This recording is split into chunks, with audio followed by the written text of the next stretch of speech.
আজকে তোমাদেরকে দেখাবো হচ্ছে এইটা। আমি জানি এটা তোমরা সবাই জানো, এটা হচ্ছে জিওমেট্রি বক্স। এইটার মধ্যে কি কি থাকে সেটা তোমাদেরকে এখন বলবো আমি। এই যে তুই আজকে ফার্স্ট টাইম কিনলি? হ্যাঁ, এই প্রথমবার আমি কিনলাম, আগে কোনোদিনও কিনিনি। আগে প্রয়োজন পড়েনি? হ্যাঁ, এই দেখো কত সুন্দর।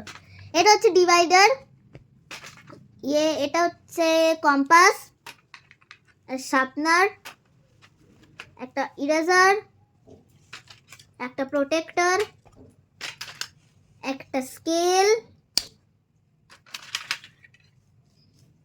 এটা মনে হয় সেট স্কোয়ার 45 ডিগ্রি, আর এটা মনে হয় সেট স্কোয়ার 60 ডিগ্রি,